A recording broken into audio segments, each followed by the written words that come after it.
नमस्कार। श्री रामचरितमानस में आप सभी का एक बार फिर से हार्दिक स्वागत, अभिनंदन। आज की इस वीडियो में आप सभी के सामने प्रस्तुत है श्री रामचरितमानस के बालकांड के दोहा नंबर 291 से लेकर 294 तक का संपूर्ण अर्थ। बढ़ते हैं दोहे की तरफ। सुनहु महीपति मुकुट मणि, तुम सम धन्य न को। राम लखन जिनके तनय, विश्व विभूषण दो। दूतों ने कहा, हे राजाओं के मुकुटमणि, सुनिए, आपके समान धन्य और कोई नहीं है, जिनके राम लक्ष्मण जैसे पुत्र हैं, जो दोनों विश्व के विभूषण हैं। पूछन जो गुण तनय तुम्हारे, पुरुष सिंहपुर उजियारे।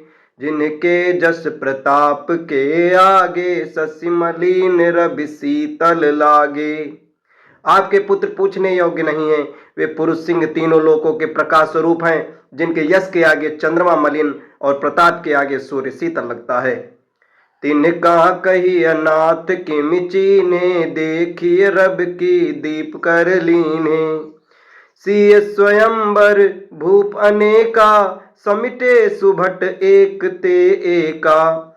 हे नाथ, उनके लिए आप कहते हैं कि उन्हें कैसे पहचाना? क्या सूर्य के हाथ में दीपक लेकर देखा जाता है? सीता जी के स्वयंवर में अनेकों राजा और एक से एक बढ़कर योद्धा एकत्रित हुए थे। शंभु सरासन काहू नटारा, हारे सकल वीर बरियारा। तीन लोक महजे भट मानी, सब कै सकति शंभु धनु भानी। परंतु शिव जी के धनुष को कोई भी नहीं हटा सकता। सारे बलवान वीर हार गए। तीनों लोकों में जो वीरता के अभिमानी थे, शिव जी के धनुष ने सबकी शक्ति तोड़ दी। सकई उठाई सरासुर मेरु, सोहि हारि गयो करि फेरु। जहि कौतुक शिव शैलु उठावा, सोते ही सभा पराभव पावा। बाणासुर जो सुमेर को भी उठा सकता था, वह भी हृदय में हार कर परिक्रमा करके चला गया। और जिसने खेल से ही कैलाश को उठा लिया था, वह रावण भी उस सभा में पराजय होकर प्राप्त हो गया। तहां राम रघुवंश मणि, सुनिय महामहिपाल। भंजऊ चाप प्रयास बिनु, जिमि गज पंकज नाल। हे महाराज, सुनिए, वहां जहां ऐसे ऐसे योद्धा हार मान गए, रघुवंश मणि श्री रामचंद्र जी ने बिना ही प्रयास शिव जी के धनुष को वैसे ही तोड़ डाला, जैसे हाथी कमल की डंडी को तोड़ डालता है। सुनि सरोस भृगुनायक आए, बहुत भांति तिनि आँखि दिखाए। देख राम बलु निज धनु दीन्हा, करि बहु विनय गवनु बन कीन्हा। धनुष टूटने की बात सुनकर परशुराम जी क्रोध में भरे आए और उन्होंने बहुत प्रकार से आंखें दिखाई। अंत में उन्होंने श्री राम जी को बल को देखकर उन्हें अपना धनुष दे दिया और बहुत प्रकार से विनती करके वन को गमन किया।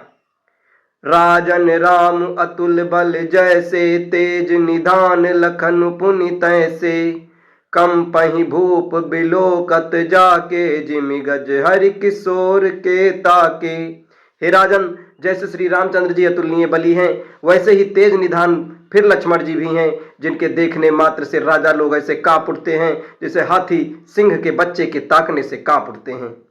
देव देख तब बालक दो, अब न आँख तर आवत को। दूत बचन रचना प्रिय लागी, प्रेम प्रताप वीर रस भागी। हे देव, आपके दोनों बालकों को देखने के बाद अब आंखों के नीचे कोई आता ही नहीं, हमारी दृष्टि पर कोई चढ़ता ही नहीं। प्रेम प्रताप वीर रस में पकी हुई दूतों की वचना रचना सबको बहुत प्रिय लगी। सभा समेत राउ अनुरागे, दूतः देन निछावर लागे। कही अनीति से मुदिहि काना, धर्म विचारि सबहि सुख माना। सभा सहित राजा प्रेम में मग्न हो गए और दूतों को निछावर देने लगे। उन्हें निछावर देते देखकर ये नीति विरुद्ध है ऐसा कहकर दूत अपने हाथों से कान मूंदने लगे। धर्म को विचार कर उनका धर्म युक्त बर्ताव देखकर सभी ने सुख माना। तब उठि भूप वशिष्ठ कहूं, दीन पत्रिका जाई। कथा सुनाई गरुहि सब, सादर दूत बुलाई। तब राजा ने उठकर वशिष्ठ के पास जाकर उन्हें पत्रिका दी और आदर पूर्वक दूत को बुलाकर सारी कथा सुनाई। सुनि बोले गुरु अति सुख पाई, पुण्य पुरुष कहूं महि सुख छाई। जिमि सरिता सागर महु जाही, जद पिता ही कामना नाही। सब समाचार सुनकर और अत्यंत सुख पाकर गुरु बोले, पुण्यात्मा पुरुष के लिए पृथ्वी सुखों से छाई हुई है, जैसे नदियां समुद्र में जाती हैं, यद्यपि समुद्र को नदी की कामना नहीं होती। तिमि सुख संपत्ति बिनहि बोलाए, धर्मशील पहि जाहि सुभाए। तुम गुरु विप्र धेनु सुर सेबी, तसि पुनीत कौसल्या देवी। वैसे ही सुख और संपत्ति बिना ही बुलाए स्वाभाविक ही धर्मात्मा पुरुष के पास चली जाती है। तुम जैसे गुरु ब्राह्मण गाय और देवता सेवा करने वाले हों, वैसे ही पवित्र कौशल्या देवी भी हैं। सुकृति तुम समान जग माही, भयो न है को होइयो नाही। और तुम ते अधिक पुण्य बड़का के, राजन राम सरिस सुत जाके। तुम्हारे समान पुण्यात्मा जगत में न कोई हुआ है, न है और न होगा ही। हे राजन, तुमसे अधिक पुण्य और किसका होगा, जिसके राम सरीखे पुत्र हैं। वीर विनीत धर्म व्रतधारी, गुण सागर बर बालक चारी। तुम कहूँ सर्व काल कल्याणा, सजो बरात बजाई निशाना। और जिसके चारों बालक वीर, विनम्र, धर्म का व्रत धारण करने वाले और गुणों के सुंदर समुद्र हैं, तुम्हारे लिए सभी कालों में कल्याण है। अतएव डंका बजवाकर बारात सजाओ। चलो बेग सुनि गुरु बचन, भले ही नाथ सिरुनाई। भूपति गवने भवन तब, दूत वासुदेवाई। और जल्दी चलो, गुरु जी के ऐसे वचन सुनकर हे नाथ बहुत अच्छा कहकर और सिर नवाकर तथा दूतों को डेरा दिलवाकर राजा महल में गए। राजा सबुर निवास बुलाई, जनक पत्रिका बाची सुनाई। सुनि संदेश सकल हर्षानी, अपर कथा सब भूप बखानी। राजा ने सारे निवास को बुलाकर जनक जी की पत्रिका बांचकर सुनाई। समाचार सुनकर सब रानियां हर्ष से भर गईं। राजा ने फिर दूसरी सब बातों का जो दूत के मुख से सुनी थी उसका वर्णन किया। प्रेम प्रफुल्लित राज ही रानी, मनहु सखी सुनि बारिद बानी। मुदित आशीष देहि गुर नारी, अति आनंद मगन महतारी।